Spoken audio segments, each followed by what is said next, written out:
Hey everyone, welcome back to WrestlePop. All right guys, on the most recent episode of the 83 Weeks podcast with Eric Bischoff, he talked about the Cruiserweight division in WCW, and he had some very interesting things to say about why some of the guys weren't really that happy to be in it and why they thought that they deserved more, and he felt like they really didn't.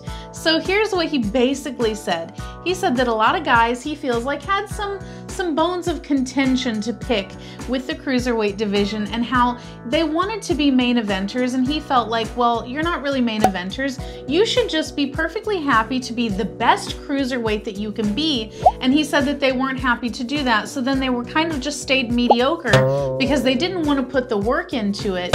And he kind of said if they would have just applied themselves, maybe they would have made more money, you know, and I really wanted to pay them more money, but they just didn't want to apply themselves. They didn't want to work for it, so my hands were tied.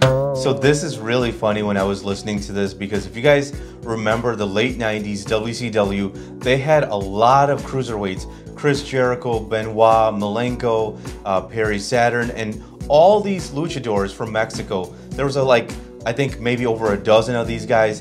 They were going out there every night, putting on some great matches. I always felt towards the late 90s when the NWO was stale, the best part of the show was the luchadors, the cruiserweights, all those guys going out there. Because if you guys remember the luchadors, they were just doing some like car crash wrestling, stuff you never really saw before, and it was amazing.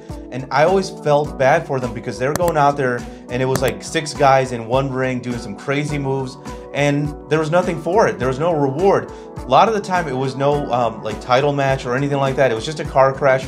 They get paid to do that.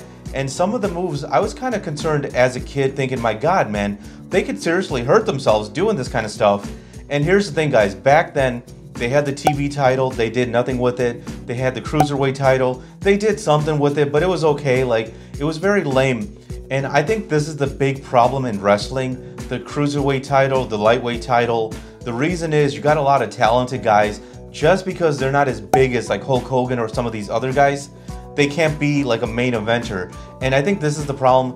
The reason is you want to get rid of these titles. You want to like believe the smallest guy, like a Rey Mysterio, for example, could one day be the world champion. You want that unpredictability, right? That's what you want, because anything can happen in wrestling. That's what I don't get also, because it is scripted, so it's not like you can be like, oh, well, they don't have the ability to do it. Well, they can if you write it. Like, that's what I don't get. Give the people something interesting.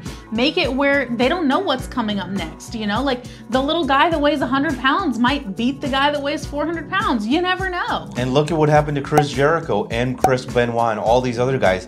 They go to WWE where they're not a cruiserweight. They're able to be a big star, a main eventer. So I feel like the WCW Cruiserweight title was just garbage. All right, guys, that's the video. If you like what we're doing here, definitely check out our other channel, 5 Minute Eats, and don't forget to give us a like and subscribe.